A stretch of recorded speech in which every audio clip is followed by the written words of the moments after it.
Cela dit, vous en êtes à combien là pour le plein? Parce que si Alors, vous êtes... voilà, le problème c'est que le moi, gazole...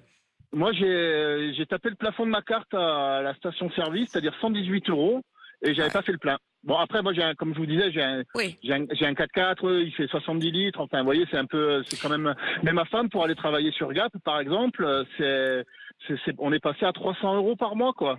300 Enfin, vous euros par mois. voyez, Elle descend elle sur fait Gap presque tous les jours? 100 bornes par jour. Eh oui. Ouais.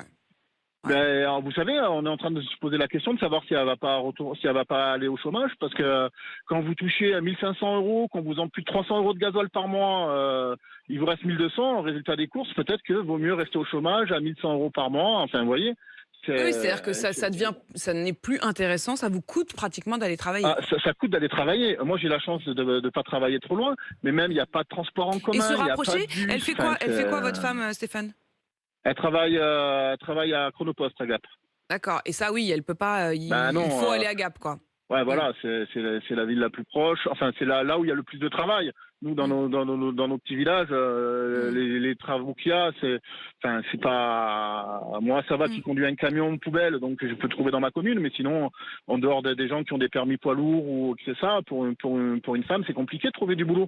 Donc déjà, elle va travailler sur Gap. On se pose réellement la question, quoi, parce qu'à 300 balles par mois, ça commence à faire. Ça monte vite et effectivement, c'est une grosse réduction. Si Charles. je peux, Stéphane, vous apporter un témoignage là sur Direct Studio. À l'instant, Romain, en vous écoutant, réagit. Il dit: moi, j'habite le Puy-de-Dôme. Il fait aussi très froid l'hiver et pourtant, j'ai investi dans une voiture électrique. Je mets le chauffage à fond tout l'hiver, mais j'arrive à faire mes 300 km tous les jours avec ma voiture électrique. J'ai largement assez d'autonomie. Voilà, Romain qui vous encourage. Voilà, que c'est possible. Mais comment il fait? Il a une remorque derrière avec des batteries ou... Oui, c'est ça. Voilà, c'est ça la question. Moi, je veux bien tout ce qu'on veut. Et puis même, Romain, il a payé combien sa voiture? Moi, j'ai pas. Il va vous répondre en direct.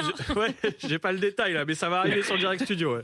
J'ai pas 40 000 € à mettre dans une voiture, quoi. Ah oui. Et puis moi, je suis un peu comme la personne qui tout à l'heure qui était là, qui parlait de sa vieille Mégane. Moi, je pense qu'une voiture qui dure, c'est une voiture qui pollue moins, quoi. Moi, sur mon véhicule, je fais tout mon entretien moi-même. Il est suivi au poil de fesse, je dirais. Donc, il passe à l'anti-pollution sans problème. Il passe à Une jolie l'anti-pollution. expression, Stéphane. Bah, on a tous l'image. On a l'image, on a bien compris.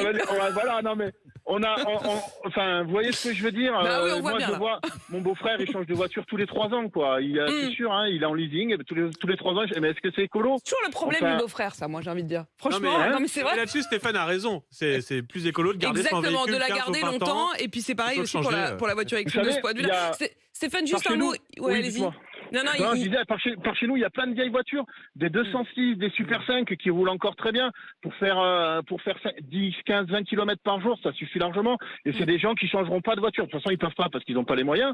Donc, ça leur viendra jamais à l'esprit d'acheter une voiture électrique. Si elles sont bichonnées, vous pouvez les garder. Là, il fait combien chez vous d'ailleurs à 6h17, Stéphane? Là, il fait 4. Il fait 4, voilà, c'est ça. Ouais, ça reste, même au mois de mai, ça reste frais. Donc, en effet, quand vous devez monter le chauffage de la voiture électrique, ça monte. Stéphane, merci pour votre témoignage.